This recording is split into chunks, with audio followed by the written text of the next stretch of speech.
আসসালামু আলাইকুম। আজ মঙ্গলবার 23শে পৌষ, 13ই রজব, 14ই ফেব্রুয়ারি। বাংলাদেশ বেতার সিলেট সংবাদ পড়ছি মিথুন চন্দ্র দাস। আগামী ফেব্রুয়ারি মাসের মধ্যে শিক্ষার্থীরা সব পাঠ্য বই হাতে পাবে বলে জানিয়েছে শিক্ষা ও পরিকল্পনা উপদেষ্টা ওয়াহিদ উদ্দিন মাহমুদ। তিনি গতকাল পরিকল্পনা কমিশনে শিক্ষা বিষয়ক সাংবাদিকদের সংগঠন এডুকেশন রিপোর্টার্স অ্যাসোসিয়েশন অব বাংলাদেশের নেতৃবৃন্দের সঙ্গে সৌজন্য সাক্ষাৎ শেষে একথা বলেন। এ সময় এডুকেশন রিপোর্টার্স অ্যাসোসিয়েশন অব বাংলাদেশের সভাপতি আখতারুজ্জামান, সাধারণ সম্পাদক সেলিম আহমেদ, সাংগঠনিক সম্পাদক মুসা মল্লিক, দপ্তর সম্পাদক রুম্মান তুর্য, নির্বাহী সদস্য আব্দুল হাই তুহিন সহ অন্যান্যরা উপস্থিত ছিলেন। সশস্ত্র বাহিনীর কর্মকর্তাদের ম্যাজিস্ট্রেসি ক্ষমতার মেয়াদ আরও ৬০ দিন বাড়িয়ে সরকার।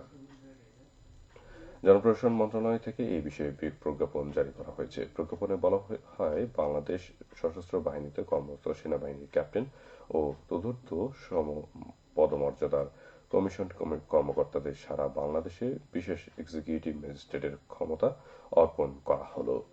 এই ক্ষমতা আজ থেকে ৭ দিনের জন্য অর্পণ করা হয়েছে। তারুণ্যের উৎসবের উদ্বোধন করা হয়েছে গতকাল সিলেটের জৈন্তাপুর উপজেলায়। নিজ পাট ইউনিয়ন পরিষদ চত্বরে এর উদ্বোধন করা হয়েছে। উৎসবের প্রথম দিনে স্বাস্থ্যসেবা, পরিষ্কার পরিচ্ছন্নতা, মশক নিধন ও জুলাই আগস্ট বিপ্লবের আঁকা চিত্র প্রদর্শনী অনুষ্ঠিত হয়েছে। উপজেলা প্রশাসনের আয়োজনে আগামী 23শে জানুয়ারি পর্যন্ত বিভিন্ন ধাপে এই উৎসব উদযাপিত হবে। এই সময় উপস্থিত ছিলেন জুলাই বিপ্লবে অংশ নেওয়া তরুণ নেতৃত্ব সহ বিভিন্ন শিক্ষা প্রতিষ্ঠানের শিক্ষার্থীরা। হযরত সৈয়দ শাহ মোস্তফা রহমতুল্লাহ আলাইহির ৬৮৪তম উরুস মোবারক শুরু হয়েছে গতকাল মৌলভীবাজারে। বাদ জোহর মিলাদ মাহফিলের মধ্য দিয়ে এর আনুষ্ঠানিকতা শুরু হয়। এশার নামাজের পর মাজারে গিলাফ চড়ানোর মধ্য দিয়ে শুরু হয়েছে মূল পর্ব। ৩ দিনব্যাপী এই উরুস উপলক্ষে ইতিমধ্যে দেশের বিভিন্ন অঞ্চল থেকে ভক্ত ও আশিকানরা এসেছেন। আজ এশার নামাজের পর আখেরি মোনাজাতের মাধ্যমে এর সমাপ্তি ঘটবে। উরুসকে কেন্দ্র করে মাজার প্রাঙ্গণে প্রতিবারের ন্যায় এবারও মেলার আয়োজন করা হয়েছে। আগত আশিকান ও ভক্তদের নিরাপত্তায় প্রশাসনের পক্ষ থেকে নেওয়া হয়েছে ব্যাপক নিরাপত্তা ব্যবস্থা। পুলিশের পক্ষ থেকে মেলা ও আশপাশ এলাকায় ৩০টি সিসি ক্যামেরা বসানো হয়েছে। র্যাব, সেনাবাহিনীর পাশাপাশি সাদা পোশাকে গোয়েন্দা নজরদারি বৃদ্ধি করা হয়েছে।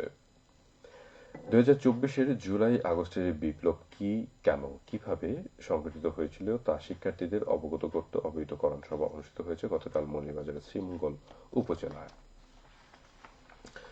সরকারি বালিকা উচ্চ বিদ্যালয়ে অনুষ্ঠিত সভায় প্রধান অতিথি ছিলেন জেলা মাধ্যমিক শিক্ষা অফিসার মোহাম্মদ ফজলুর রহমান। এ সময় বক্তারা কোটা বিরোধী ছাত্র আন্দোলনের শুরু থেকে ছাত্র জনতার গণ-অভ্যুত্থানের বিবরণ তুলে ধরেন।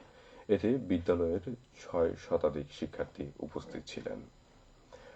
দাপ্তরিক কার্যক্রম গতিশীল করতে নথি কর্মশালা শুরু হয়েছে গতকাল শাহজালাল বিজ্ঞান ও প্রযুক্তি বিশ্ববিদ্যালয়ে। ৬ দিনব্যাপী এই কর্মশালার উদ্বোধন করেন বিশ্ববিদ্যালয়ের উপাচার্য অধ্যাপক ডক্টর মোহাম্মদ সাজিদুল করিম।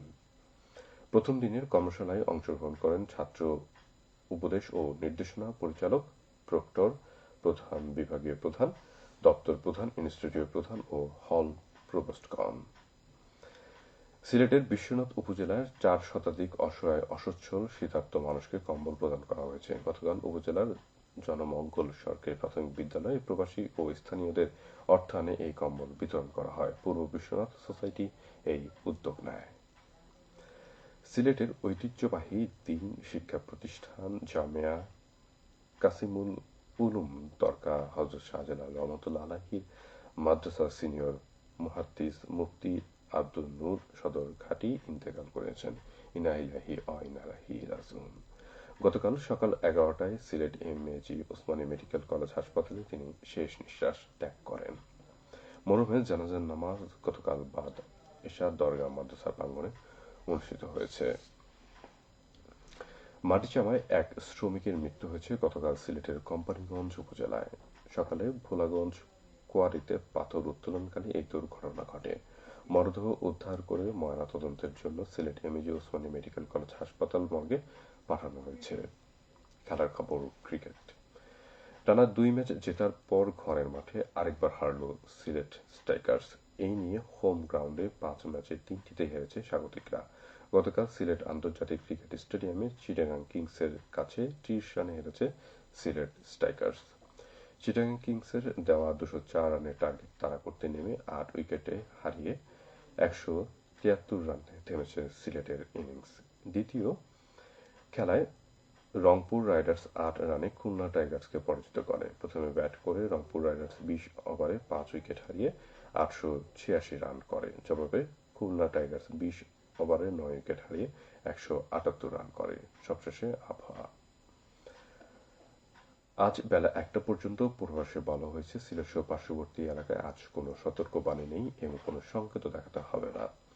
আজ সিলেটে সূর্যোদয় হয়েছে 6টা 39 এবং সূর্য অস্ত যাবে সন্ধে 5টা 23। সংবাদ শেষ হলো। আমাদের পরবর্তী স্থানীয় সংবাদ প্রচারিত হবে দুপুর 1টা 5।